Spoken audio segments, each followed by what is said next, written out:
And now, stay tuned for the program that is rated tops in popularity for a longer period of time than any other West Coast program in radio history. The Signal Oil program, The Whistler.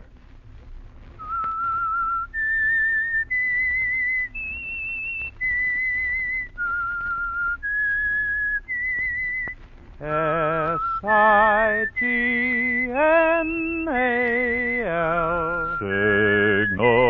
Signal gasoline. Signal, the famous Go Farther gasoline, invites you to sit back and enjoy another strange story by The Whistler.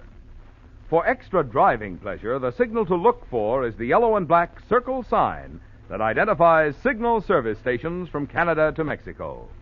And for Sunday evening listening pleasure, the signal to listen for is this whistle that identifies the Signal Oil program, The Whistler.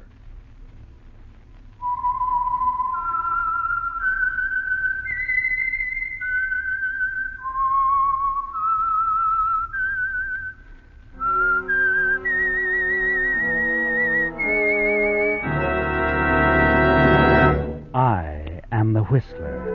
And I know many things, for I walk by night.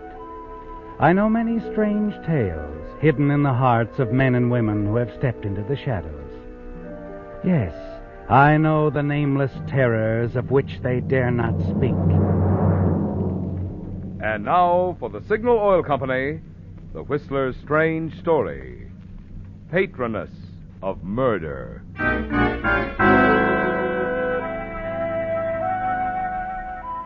Paul Wilson moved about his studio, adding the final touches of preparation for two expected guests, two very important guests. One of them, Miles Hubbard, the aging sculptor turned critic, could hold the key to the success of Paul's career. His nod of approval could mean a future of security and position. Without it, the world might never know the talents of Paul Wilson, sculptor.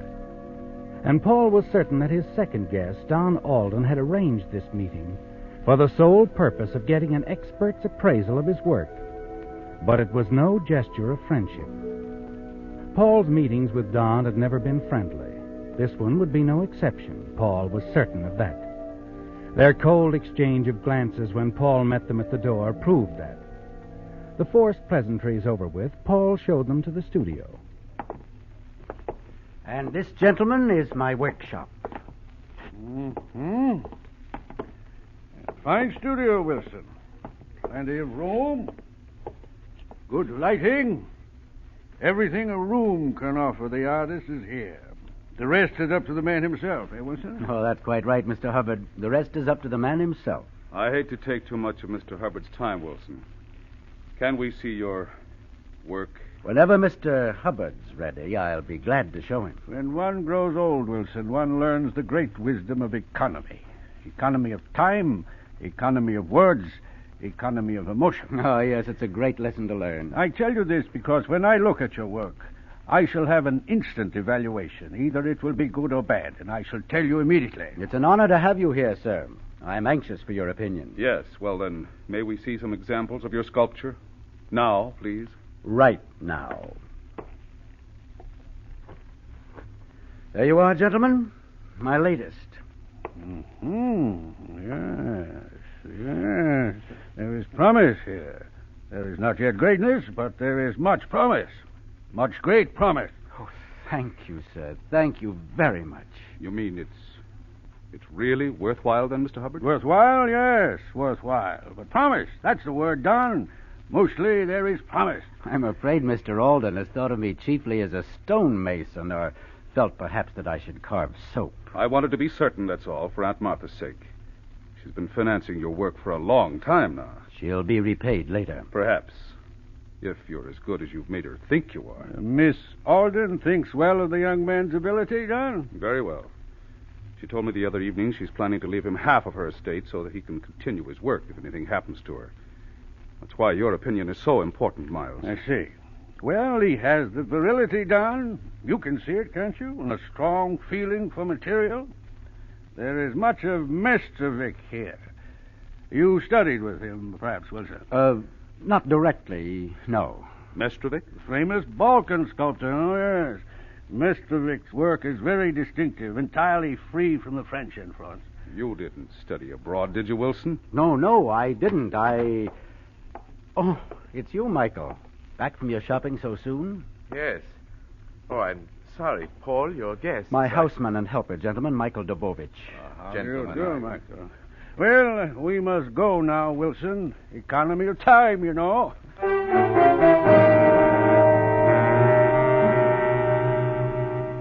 Michael's entrance was ill-timed, wasn't it, Paul? You quickly look for meaning in Don's expression and then in Miles Hubbard's placid face, but you find none. Perhaps they suspect nothing after all. You grow more certain of that as you see them to the door. Miles Hubbard repeats his appreciation of your work, and you say your farewells. After your guests leave, you turn angrily to Michael. Why did you burst in like that without knocking? I'm sorry, Paul. I didn't know you had guests. No, but couldn't you hear us talking? Well, I suppose I did hear you, but I assumed your guests were merely friends who had dropped in. My guests were merely Miles Hubbard, the greatest authority on sculpture in the West. Yes, I know. And Don Alden, nephew of Miss Martha Alden, the lady who is providing the money for us to continue our work. Yes, Paul. I didn't realize. And you're supposed to be my houseman. Yes, I know. Oh, well, then act like a houseman. Yes, Paul, I'm sorry. In the future, you'll have no cause to complain, however. I shall be a model gentleman's gentleman. Okay, see that you do. And never again shall I enter the studio unexpectedly. And if there are guests present, I shall wait outside for their departure, for hours if necessary. Oh, I know it isn't pleasant playing houseman, but right now it's the only way I can explain your presence. This studio, Miss Alden's help is important to both of us. Of course, Paul, and I want you to know I'm very grateful. My food, my clothing, money to spend, a place to live and work, why, I owe it all to you. Not to me, Michael. To your undeveloped talent.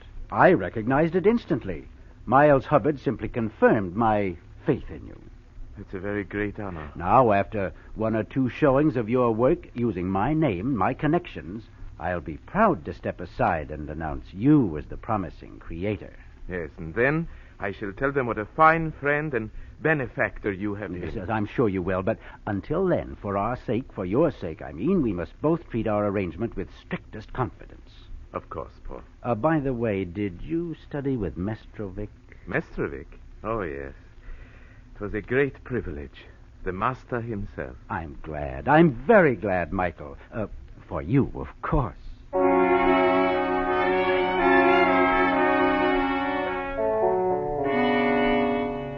That approach has always worked with Michael, hasn't it, Paul? You've traded on his hunger, his fears, his insecurity in a new land. You won't mind exploiting his promising talent as your own, even though you've convinced him that his obscurity is only for a little while. Yes, things are moving along nicely, aren't they? And your situation looks brighter than ever. A few days later, Linda Wells, attractive secretary to Miss Martha Alden, your kindly, elderly sponsor, phones you. Hello? Hello, Paul. This is Linda. Linda, you should do this more often. I feel better already. Well, you'll feel still better when I tell you the reason for this call. Miss Alden's coming to the studio to see you this afternoon. 3 o'clock sharp. You'll be there, of course. Yes, of course. But what's it all about, Linda? She didn't say. All I know is Miss Alden talked on the phone with Miles Hubbard. Miles Hubbard? Mm-hmm. And she seemed very pleased afterwards. You're sure? Quite sure. A few minutes later, she ordered her car and asked me to phone you. She'll be there at 3, Paul. Yes, I'll be here. Thanks for calling, Linda.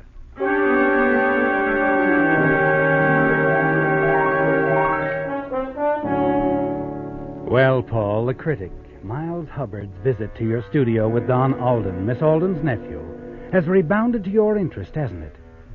You know that Don brought him to the studio on the belief that the famous critic would brand the sculpture as worthless. Instead, he praised it. And now Miles Hubbard has told Miss Alden herself that it's good. Yes, Michael is a fine sculptor, isn't he, Paul? And a valuable houseman. You're curious as to what she'll have to say, and decide it will be just as well if Michael is elsewhere during Miss Alden's visit. So you send him off to buy supplies with instructions to take his time. With Michael out of the way, you pace the studio impatiently until Miss Alden arrives. Then you lead her through the studio, past the small entrance leading to the kitchen, enter the door to your combination den and living room, and sit spellbound as Martha Alden enthusiastically explains the reasons for her visit. But, Miss Alden, I can hardly believe you've left half of your estate to me. I've been thinking about it for a long time, Paul. I've had such faith in you. That's why I was so pleased when Don suggested that before I took definite action, Miles Hubbard look at your work. Well, I wondered about his visit. And when Mr. Hubbard verified my own opinion, I decided to go ahead immediately. That's why I signed the documents this afternoon.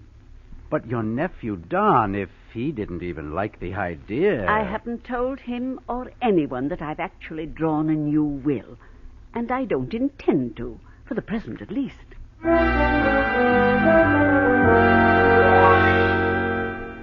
Well, Paul, it's no longer a question of maybe.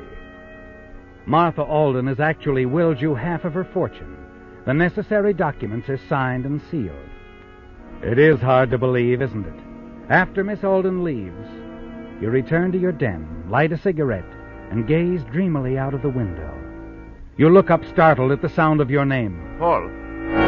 Michael, I didn't hear you come in. Oh, I came back a little while ago. I went to the kitchen. Did you? I got all the supplies. Paul, you have a visitor in the studio, Mr. Alden. Don Alden? Yes. Well, I'll see him right away. Well, Mr. Alden, this is a delightful surprise. Is it? Most assuredly. What's on your mind? I just wanted you to know, Paul. I've discovered the truth about you. What do you mean? That I'm certain you're a fraud and a cheat. In a few days, I'll have the proof to expose you. Publicly.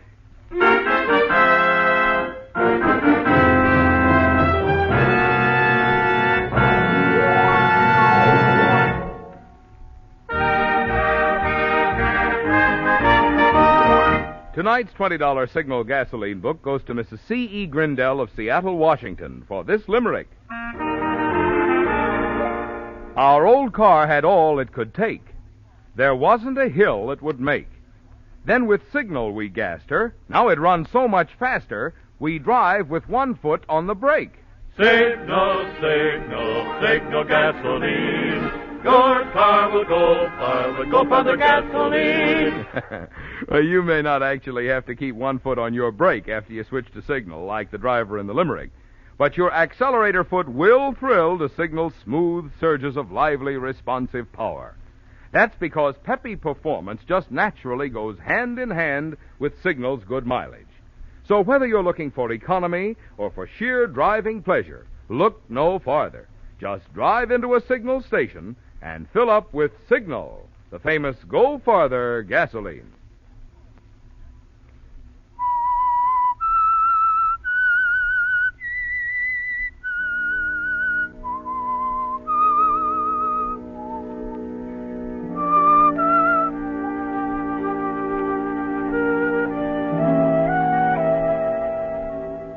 You reel under the impact of Don's words, don't you, Paul?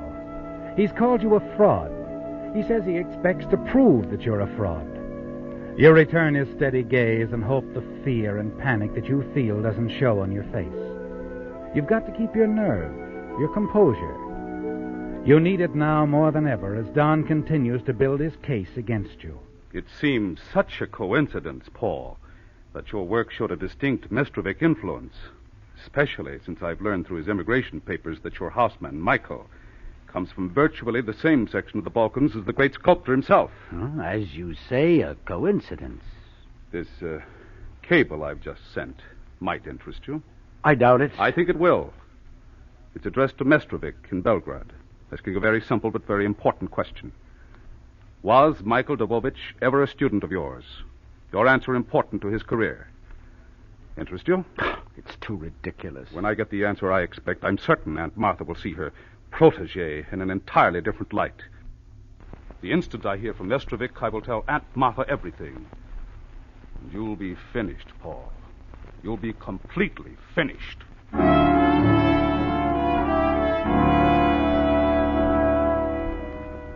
Don's been quite thorough, hasn't he, Paul? He's always hated you. You've known that. But you didn't know the lengths he'd go to ruin you with Miss Alden. You must stop Don. Somehow you're certain of that. But how? Hours later, you're still wondering and thinking. It's a sleepless night for you, isn't it? What are you going to do? Leave? Disappear before Mestrovic's answer can come? By morning, you know that if you leave, all your dreams of money, the inheritance, leaves with you. Your mind is tired from thinking and indecision. You have no answer, have you, Paul? By noon, you still have no answer, and then the phone startles you, but you manage to answer. Yes, hello? This is Miss Alden, Paul. Oh, yes, Miss Alden. How are I'd you? like you to come to the house, Paul, as soon as possible, if you will. Why, yes, of course. Is something wrong? I don't want to talk about it on the phone. Can you come here right away? Of course, Miss Alden.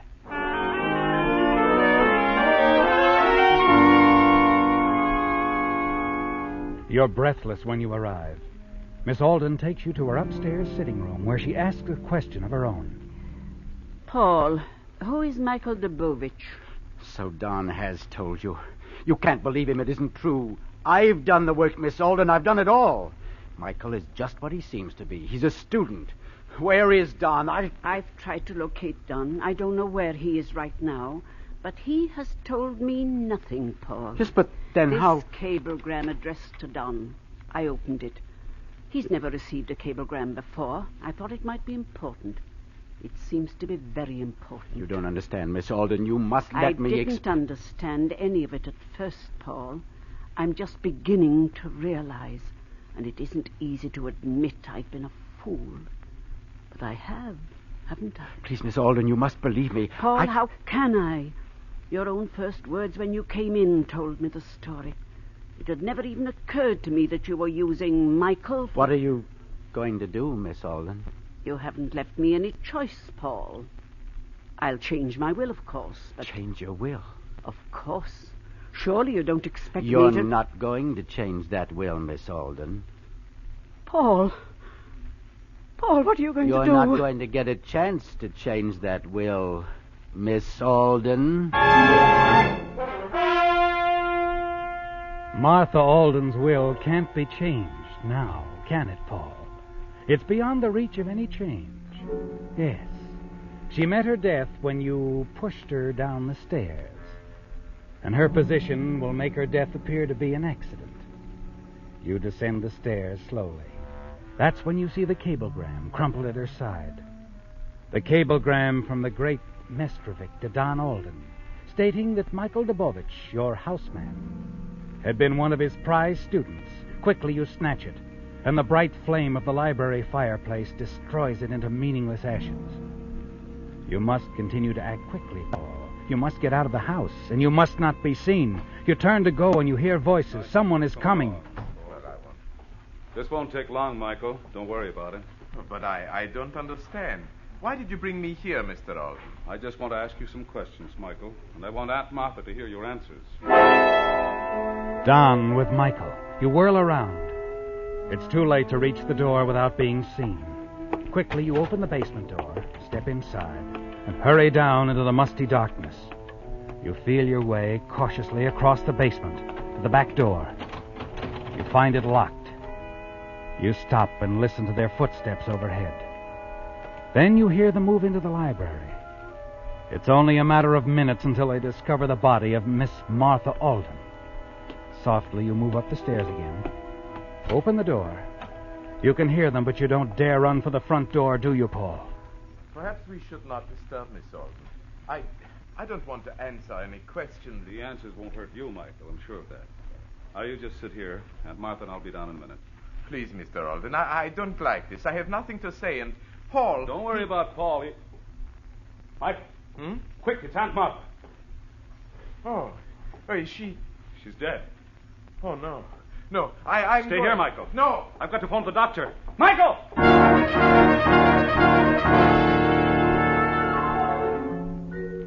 Michael seems to be running now, out of the house, Paul. And as Don hurries in the other direction to phone, the side door is free for your escape. You dash out into the winter darkness. Michael will be going home, and you must be there first, Paul. You race down the dimly lit street, hail a taxi at the next boulevard. Nothing matters now, Paul, so much as beating Michael home. And you do it. You're stretched out reading when he enters and pours out the tragic story of finding Miss Alden's body. You stand up well under the shock, but Michael's overcome. Poor Miss Alden. It was so terrible, Paul. And Mr. Alden, I'm so sorry. I don't quite understand why you were with Don, Michael. Well, I don't really know. He picked me up in his car and drove me straight there. He said there were questions. Paul, what will we do? For now, I think we'll do nothing. Don's taking you there. It's so strange. That's it, Michael. We'll do nothing. We'll say nothing. We wouldn't want to get Don in any trouble.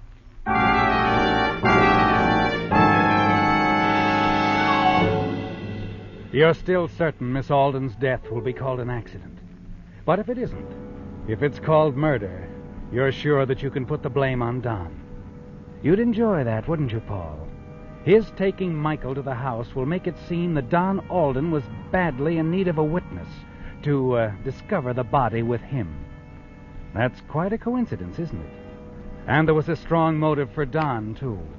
He could have killed his aunt to prevent her from changing her will to leave you half of her fortune, a substantial half that would have belonged to him. And best of all, no one knows that Miss Alden had told you she'd already changed her will. It's perfect for you, isn't it, Paul? It will seem that you had no motive whatever, that it was to your interest for Miss Alden to live. You turn on the radio to await developments an hour later. Police have announced that the death of wealthy Miss Martha Alden, previously tabbed accidental, is now believed to be murder. Details are fragmentary, but the position of the body and identifying marks on the staircase have prompted police to begin questioning all concerned.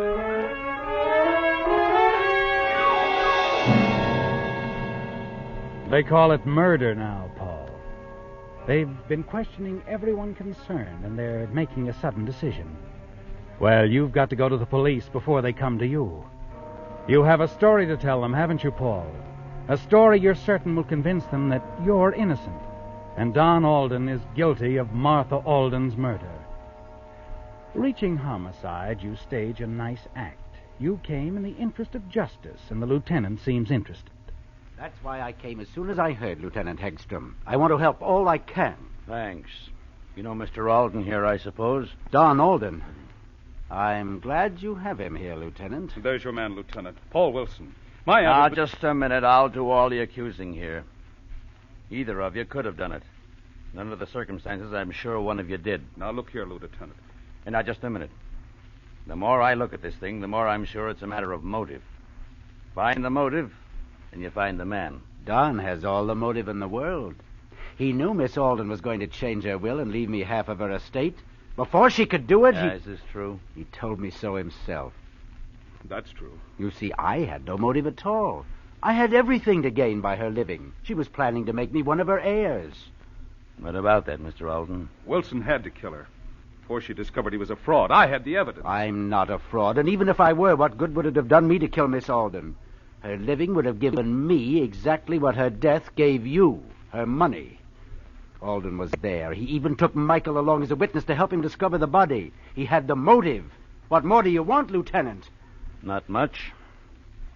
You know, Mr. Alden, if I were you, I'd be thinking up some answers for the DA.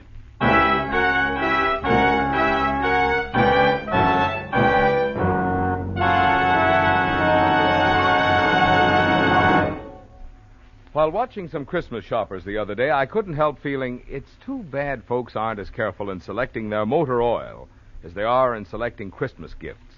If they were, a lot more drivers would switch to Signal Premium Compounded Motor Oil, the improved type oil that does so much more than just lubricate. You see, because Signal Premium combines scientific compounds with 100% pure paraffin base, it does things for your motor which the finest oil alone cannot do. One of these compounds, for instance, specifically prevents destructive corrosion inside your motor. Another compound in Signal Premium actually washes out harmful carbon. And still other compounds help in other important ways to keep wear down and performance up. So if you want to keep your motor young, get your next oil change at a Signal service station. Change to the improved type oil that does so much more than just lubricate. Signal Premium Compounded Motor Oil.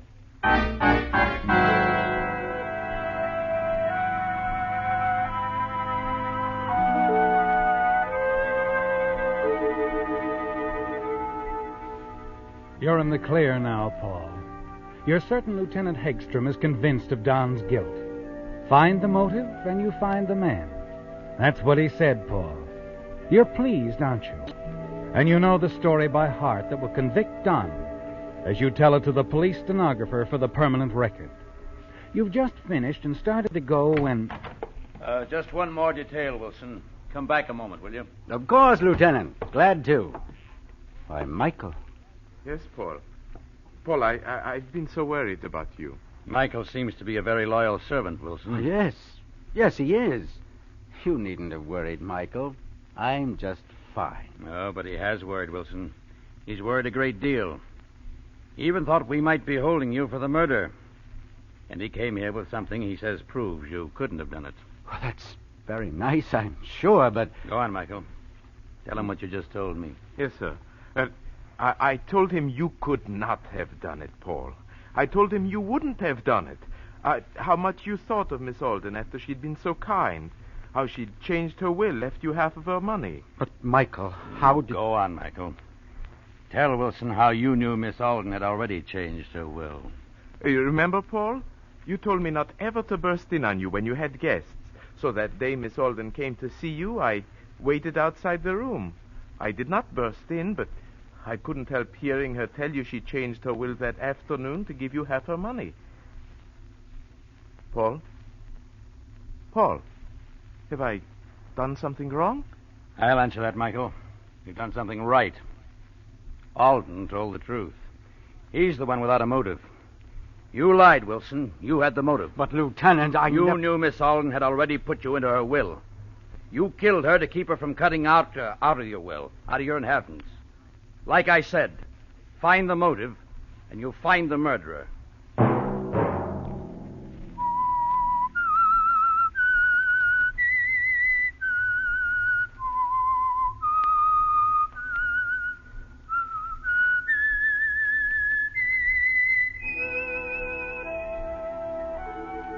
Let that whistle be your signal for the Signal Oil program, The Whistler, each Sunday night at this same time.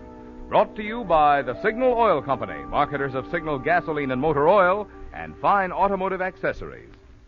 Remember, if you would like the fun of having your friends hear a limerick of yours on The Whistler, the address to which to send it is the Signal Oil Company, Los Angeles 55, California. All limericks become the property of the Signal Oil Company. Those selected for use on The Whistler will be chosen by our advertising representatives on the basis of humor, suitability, and originality. So, of course, they must be your own composition.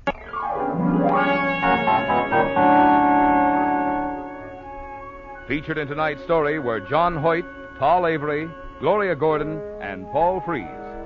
The Whistler was produced and directed by George W. Allen, with story by David Ross, music by Wilbur Hatch, and was transmitted to our troops overseas by the Armed Forces Radio Service. The Whistler is entirely fictional, and all characters portrayed on The Whistler are also fictional. Any similarity of names or resemblance to persons living or dead is purely coincidental. Remember at this same time next Sunday, another strange tale by The Whistler.